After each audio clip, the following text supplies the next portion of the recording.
रा धा स्व आ मी। आज आई बहार बसंत। प्रेम बानी भाग 3 से ये पाठ लिया है। इससे पहले भी प्रीवियस वीडियो में मैं बसंत का एक पाठ पर वीडियो बना चुकी हूँ और ये सेकंड पार्ट है बसंत के ऊपर। तो चलिए शुरू करते हैं कि इसकी कॉर्ड क्या है। और मैंने प्रीवियस वीडियो में कहा था कि मैं आज जो बसंत का पाठ आप लोगों के साथ शेयर करूँगी उसमें मैं कंपोजिशन स्ट्रक्चर के बारे में आप लोगों से डिस्कस करूँगी। तो पहले हम कॉर्ड, प्रील्यूड ये देखते हैं और फिर इसके स्टेप बाय स्टेप सब हम डिस्कस करेंगे। चलिए सबसे पहले हम कॉर्ड के बारे में बात करते हैं। ये इंस्ट्रूमेंट का बिल्कुल मिडिल पार्ट है, मध्य सप्तक। इसमें मध्य सप्तक से थोड़ा पीछे जाएंगे तो ये धा शुद्ध है, लोअर ऑक्टेव यानी मंद्र सप्तक का। वेस्टर्न नोट में से कहेंगे ए शार्प, और मंद्र सप्तक में ये धा शुद्ध है। धा शुद्ध, सा मध्य सप्तक और गा शुद्ध। अब देखिए तीनों स्वरों को अगर हम एक साथ प्ले करते हैं तो कैसे साउंड आएगी।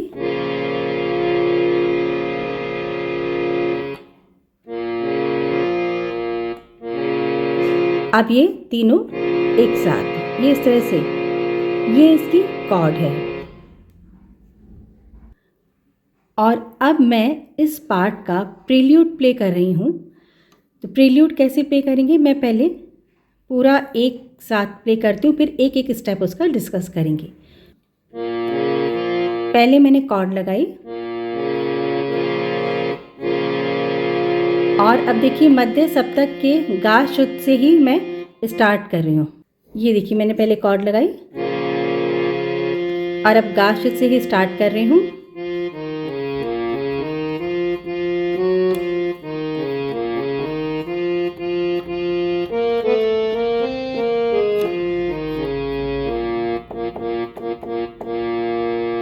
अब यहीं से धा शुद्ध से हमारा पाठ स्टार्ट होगा, यानी कि बेस नोट धा शुद्ध ही है, तो प्रील्यूड का एंड भी धा शुद्ध मंद्र सप्तक पर हुआ।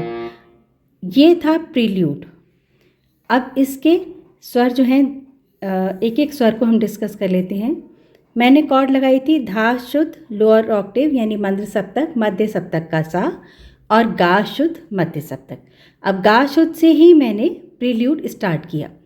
अब प्रील्यूड क्या होता है, यहीं से हम पॉइंट को डिस्कस करते हैं कि कोई भी कंपोजिशन हमारी है उसका जो बिल्कुल स्टार्टिंग का म्यूज़िक होता है, बिल्कुल शुरुआती म्यूज़िक जो होता है उसे कहते हैं प्रील्यूड या इंट्रो, यानी किसी चीज़ का इंट्रोडक्शन देना। तो इसको इंट्रो भी कहते हैं, प्रील्यूड भी कहते हैं। ये हमारा प्रील्यूड था। पहले मैंने कॉर्ड लगाई थी, उसके बाद मैंने प्रील्यूड प्ले किया। अब इसको एक एक स्वर को देखते हैं। मध्य सप्तक का गा शुद्ध, रे शुद्ध, सा, मंद्र सप्तक का धा शुद्ध, फिर सा रे गा गा मा, उसके बाद अगेन गा रे सा,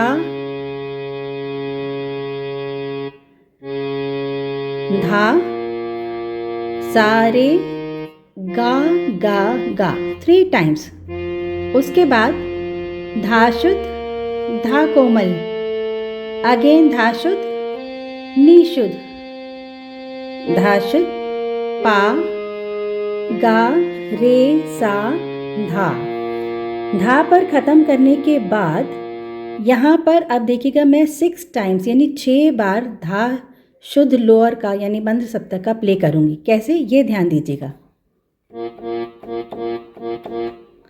मैंने ऐसे नहीं किया है, मैंने जल्दी जल्दी यानी 2-2 के पेयर में धा को प्ले किया है। देखिए 2-2 के पेयर में, ये देखिए धा शुद्ध को मैंने पेयर में प्ले किया है। कैसे, 2 बार जल्दी जल्दी इस तरह से। तो लास्ट मैंने लिया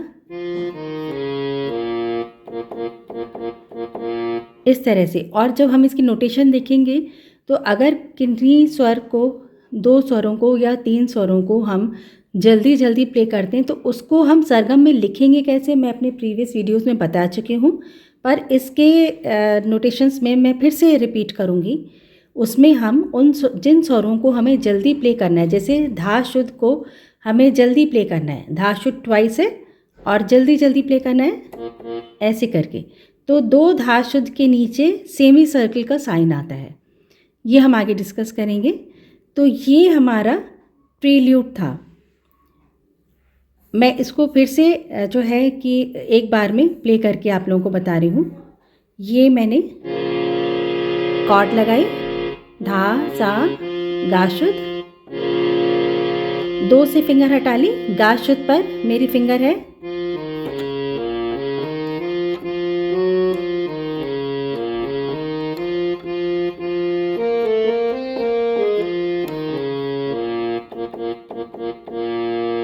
अब यहीं से हमारे पाठ का मुखड़ा शुरू होता है। तो दूसरा पॉइंट आता है मुखड़ा या कोरस।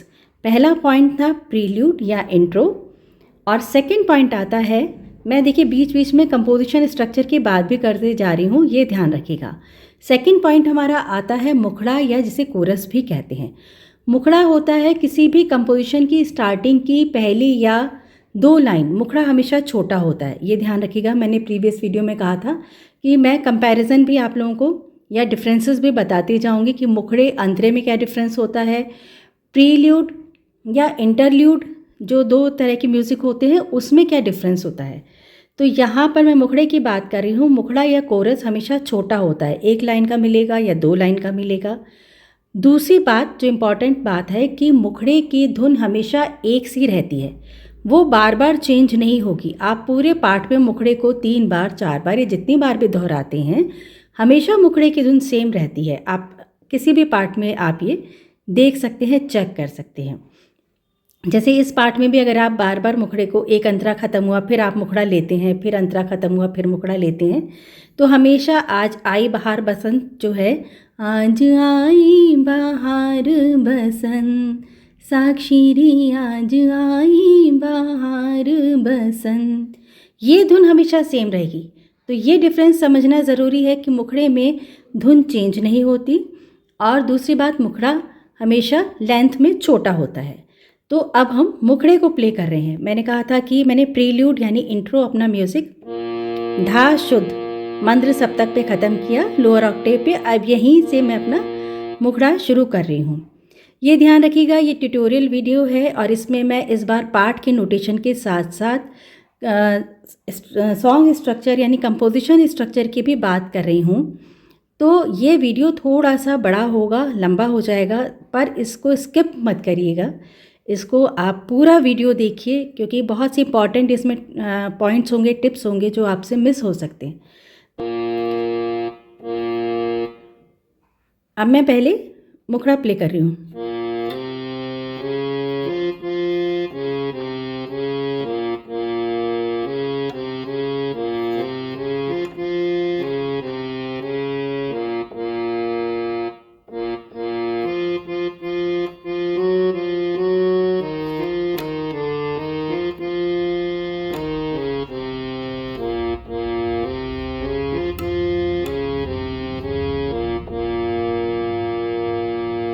ये था हमारा मुखड़ा। अब चलिए इसको किस तरह से गाना है ये भी देख लेते हैं।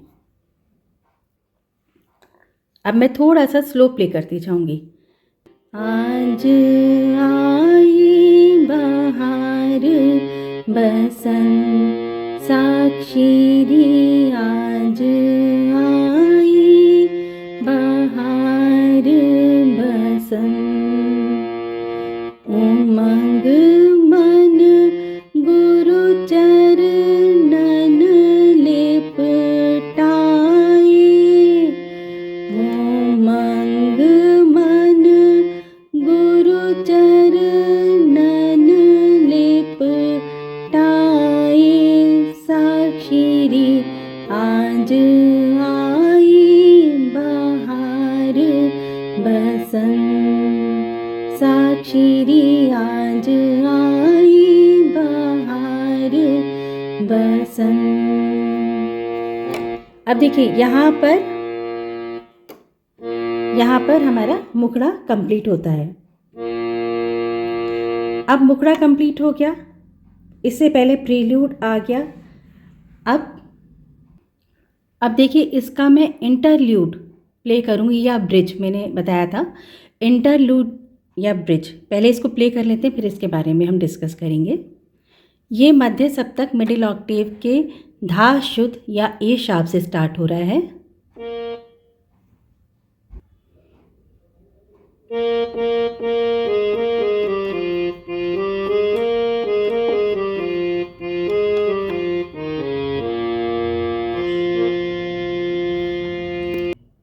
ये था इंटरल्यूड या ब्रिज। अब इंटरल्यूड या ब्रिज क्या होता है? जब हमारा मुखड़ा ख़त्म हो जाता है और हमें अपना अंतरा शुरू करना होता है। अब जैसे पहला अंतरा हम शुरू करेंगे तो मुखड़े और पहले अंतरे के बीच में एक गैप आ जाएगा। उस गैप को भरने के लिए, फिल करने के लिए ये इंटरल्यूड या ब्रिज जो है डाला जाता है, यानी ये म्यूज़िक डाला जाता है। ये इंटरल्यूड या ब्रिज जो है फिलर का काम करता है, जिससे गैप ना लगे, खालीपन ना लगे कि हमने मुखड़ा प्ले कर दिया फिर हमने अंतरा प्ले किया। तो ये इसको कंपोजिशन को जो है और अच्छा और ऑडिबल बनाने के लिए ये इस तरह का इंटरल्यूड या ब्रिज म्यूज़िक डाला जाता है। तो मैंने जो अभी प्ले किया था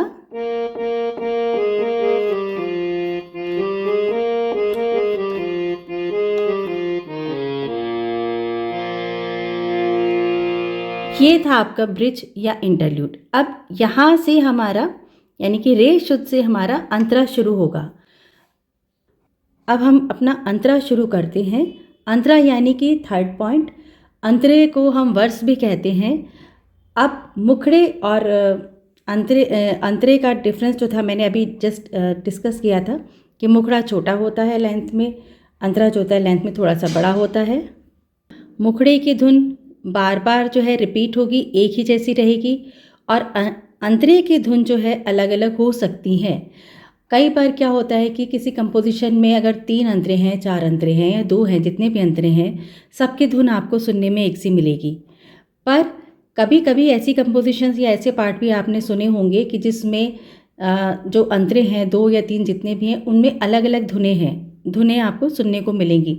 जैसे मान लीजिए 2 अंतरों की धुन एक सी है और एक थर्ड अंतरे की धुन आपको अलग सुनने को मिलेगी। तो ऐसा भी होता है, यानी कि अंतरे की धुनों में चेंजेस आपको मिलेंगे, पर मुखड़ा हमेशा एक ही धुन में आपको मिलेगा। तो चलिए अब हम प्ले करते हैं अंतरे को यानी कि वर्स को। मैंने अपना जो इंटरल्यूड था वो ख़त्म किया था यहाँ, और ये गा शुद्ध लगा दिया था। अब देखिए अंतरा जो है वो रे शुद्ध से शुरू हो रहा है, तो आप लोगों के दिमाग में ये पॉइंट आ सकता है कि हमने धा और रे पर क्यों नहीं रखा।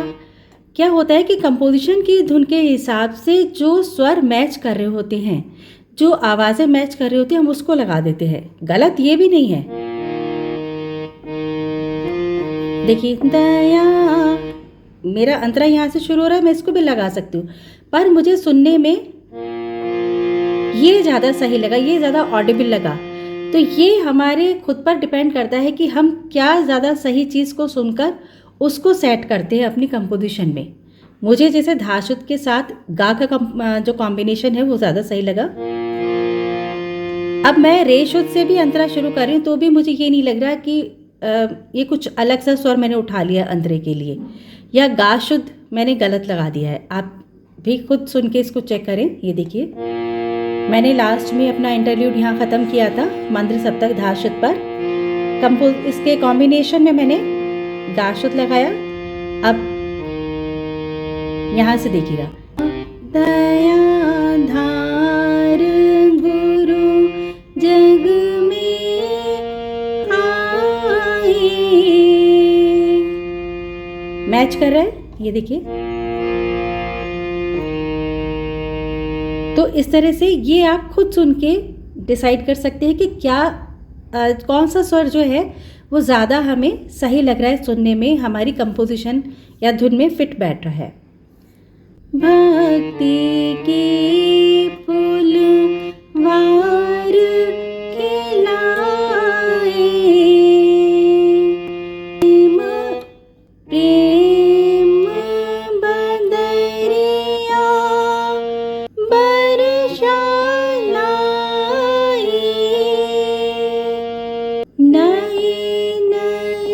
ये देखिए यहाँ पे नई नई मैं किस तरह से प्ले कर रही हूँ, नई नई गा रही हूँ कंप्लीट वर्ड, नई नई, पर प्ले क्या कर रही हूँ, एक ही स्वर पा, नई नई। तो ये भी प्ले करते समय आप लोग जब वीडियो देखें तो ध्यान दीजिएगा मैंने किस स्वर को कैसे प्ले किया है। नई नई धुन घट शब्द सुनाए, नई नई धुन, नई नई धुन घट शब्द सुनाए। अब यहाँ से हमें जाना है इस धाशुद्ध मध्य सप्तक से सीधे मंद्र सप्तक के धाशुद्ध पर, यानी पूरा एक सप्तक हमें पीछे जाना है। मान लीजिए हमने ये ख़त्म किया, अब यहाँ आ जाइए, प्ले आप इस फिंगर से करेंगे, आपने थंब को सपोर्ट के लिए लिया है। यहाँ पर आ गई, नई नई धुन घट शब्द सुनाए। अब देखिए यहाँ पे आप छोड़ देंगे, अब फिर आप यहाँ से लेंगे तो एक बीच में गैप आ गया, पॉज आ गया, वो मत दीजिए। आपने यहाँ ख़त्म किया पहली लाइन सुनाए, अब इसको फिर से धाशुद्ध पे लिंक कीजिए, सुनाए, नई नई धुन घट शब्द सुनाए, साक्षी आज आई बहार बसंत। यहाँ पर ये पहला अंतरा कंप्लीट हुआ। अब आप दूसरा अंतरा शुरू करेंगे तो क्या होगा कि पहले और दूसरे अंतरे के बीच में भी एक गैप आ रहा है, खालीपन आ रहा है। वहाँ पर आप अपने इंटरल्यूड को फिर से रिपीट कर सकते हैं, यानी कि एज ए फिलर उसको आप यूज़ कर सकते हैं। तो ये जो इंटरल्यूड मैंने अभी प्ले किया था उसको आप अपने हर अंतरे, दो अंतरों के बीच में लगाइए। चलिए अब देखते हैं सेकंड अंतरा। अब देखिए यहाँ बसंत हमने ख़त्म किया था धाशुद्ध मंद्र सप्तक लोअर पर। सेकंड अंतरा यानी कि वर्स रेशुद्ध मध्य सप्तक, सभी सुहागिन खिलन आई, गुरु संग अचरज भाग रचाई,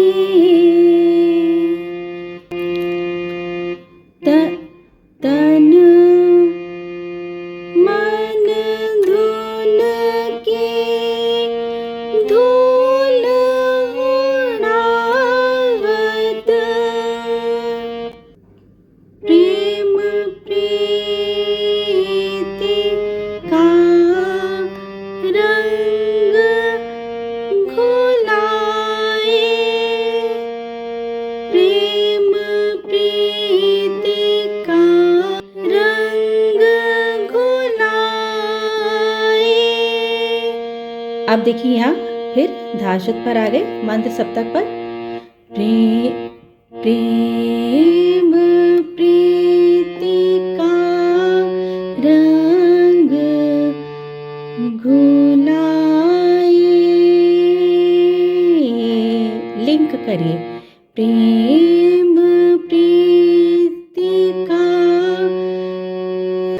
रंग घुलाए, साक्षी आज आई बहार बसंत। अब नेक्स्ट इसका नेक्स्ट अंतरा देखते हैं। गुरु चरणन पर बारंबार। एक्चुअली ये जो फर्स्ट लाइन है अंतरे की, हर अंतरे की पहली लाइन रिपीट हो रही है 2 बार, पर वीडियो काफ़ी लंबा हो जाएगा इसलिए मैं एक एक बार ही ले रही हूँ।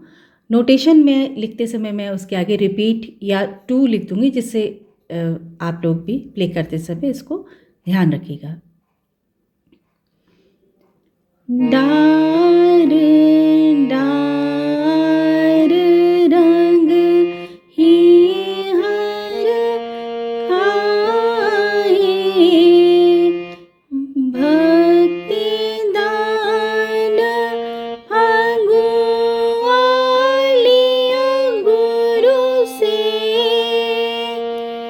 एक एक, यहाँ ध्यान दीजिए मैंने क्या किया, पा को जल्दी जल्दी 2 बार लिया, यानी इसका पेयर बना दिया। तो नोटेशन में कैसे करेंगे, नोटेशन में अगर किसी स्वर को जल्दी दिखाना तो क्या करते हैं, मैंने अभी भी बात की थी कि उन 2 स्वरों के नीचे या जिन 2 या 3 जो भी स्वर हमने जल्दी जल्दी लिए हैं उन सभी स्वरों के नीचे सेमी सर्किल लगा के उसको कहना चाहिए कि उसको एक साथ रख देते हैं। एक एक अपना काज बनाए। अब देखिए यहाँ पे अवग्रह का यूज किया है, बनाए।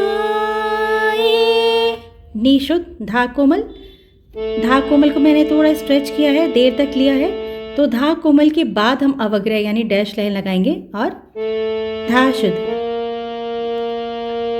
अब हमें जो है फिर से मध्य सप्तक के धा शुद्ध पे जाना है, तो एक फिंगर मध्य सप्तक के धा शुद्ध पर है और एक हमारा जो थंब है ये आ गया और थंब के बाद मैंने फिंगर लगा दी।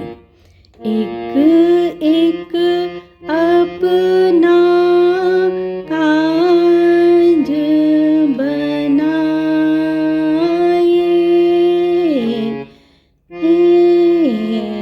एक एक अपना काज बनाए, साक्षी आज आई।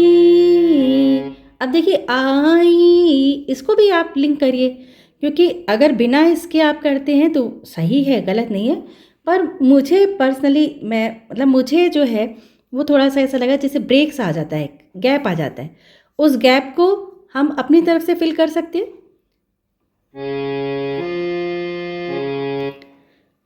दोबारा देखिए जो मैं समझाना चाह रही हूँ, आज आई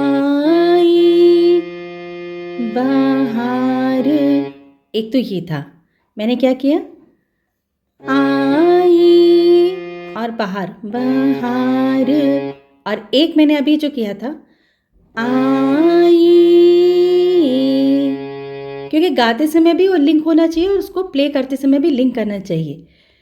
तो मैं सजेस्ट कर रही हूँ कि आप लोग प्ले करें ऐसे, आई, और सा से शुरू किया और सा पर ही हमने ख़त्म किया, आई बाहर बसंत साक्षी आज आई बाहर बसंत। अब इसका आखिरी अंतरा आता है, वो देखिए, रे शुद्ध, भक्ति दान फगु आलिया गुरु से। एक एक एक, अब जो मैंने एक एक जल्दी जल्दी लिया, इसके नीचे भी सेमी सर्किल आएगा, एक एक अपना काज बनाए, राधा स्वामी दीन दयाल कृपाला, सबको लिया निज शरण लगाए, सबको लिया निज शरण लगाए, सबको लिया लिया निज शरण लगाए।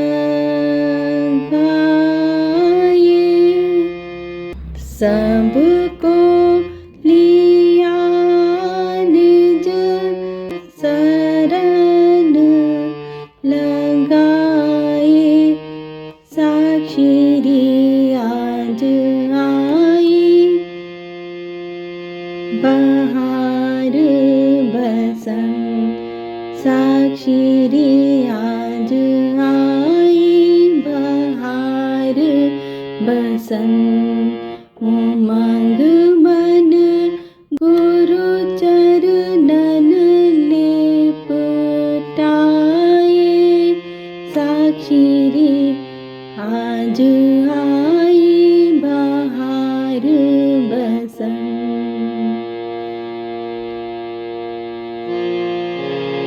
फिर से लास्ट में वही कॉर्ड लगा दीजिए।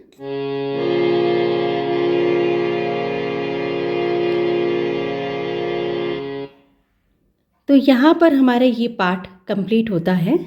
मैंने पूरी कोशिश की कि इसमें आप लोगों को मैं हर पॉइंट क्लियर करती जाऊँ। देखिए मैंने अंतरे तक सारे पॉइंट क्लियर कर दिए।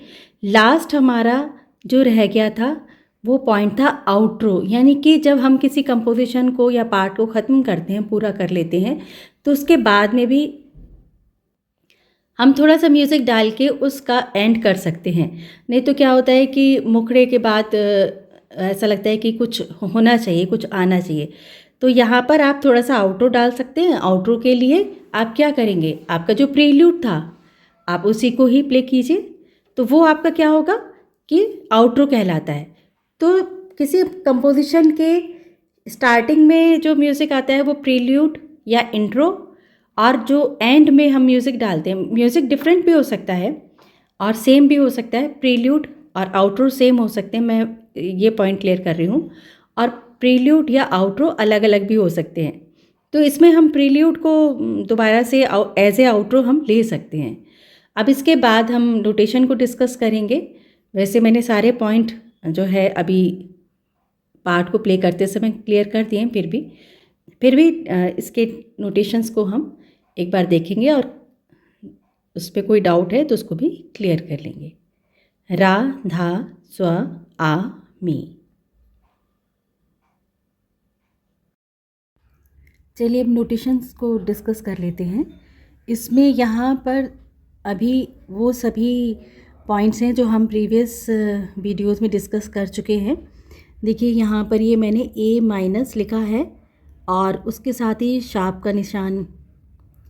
देखिए मैंने यहाँ पर ये ए शार्प लिखा है वेस्टर्न नोट में और लेफ़्ट में माइनस का साइन लगा है। इसका मतलब कि ये लोअर केस का या लोअर ऑक्टेव का है। अब इस नोटेशन में एक नया पॉइंट है जो आप सबसे डिस्कस करना बहुत ज़रूरी है। ये देखिए यहाँ पर आपको मैंने सी शार्प और उसके राइट साइड में प्लस का निशान ये मैं दिखा रही हूँ, इसको ध्यान से देखिए। अब इसका क्या मतलब है कि ये हायर ऑक्टेव का नोट है, यानी कि जब हम हायर ऑक्टेव यानी तार सप्तक के नोट्स लिखते हैं वेस्टर्न में, वेस्टर्न नोट्स लिखते हैं, तब हम क्या करते हैं कि अगर हमें हायर साइड में जाना है तो हम उस स्वर या उस नोट के राइट साइड में प्लस का साइन लगा देते हैं, और अगर हमें मिडिल ऑक्टेव से थोड़ा पीछे के स्वर है, नीचे के स्वर हैं, तो हम क्या करते हैं कि स्वर के या नोट के लेफ़्ट साइड में माइनस का साइन लगाते हैं। तो ये दिखाना बहुत ज़रूरी था, इस बारे में डिस्कस करना, क्लियर करना बहुत ज़रूरी था कि इस बार मैंने हायर नोट लिया है सी शार्प और उसके राइट साइड में प्लस का साइन लगाया। प्लस के साइन का मतलब है कि ये हायर ऑक्टेव का नोट है।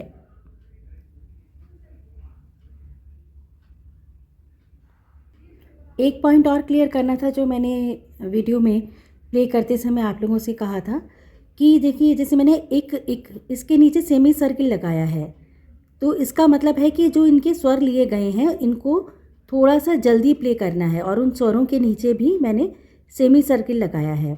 अभी देखिए इसकी सेकेंड लाइन जो रिपीट हुई उसमें सिर्फ एक पर मैंने सेमी सर्किल लगाया है। तो जहाँ पर ये सेमी सर्किल है उसका मतलब है कि उनके जो स्वर लिखे हैं उनको थोड़ा सा जल्दी प्ले करना है। बाकी इसमें सेम वही नोटेशंस हैं जैसा कि आप प्रीवियस वीडियोस में देखते आए हैं। तो इस पार्ट की अच्छी प्रैक्टिस कीजिए। कहीं पर कोई पॉइंट समझ में नहीं आ रहा है, कन्फ्यूज़न है, कोई बात क्लियर नहीं होती है तो कमेंट बॉक्स में प्लीज़ कमेंट कीजिए, जिससे मैं नेक्स्ट वीडियो में उस पॉइंट का ध्यान रखूं। चलिए मिलते हैं नेक्स्ट वीडियो में। रा धा स्व आ मी।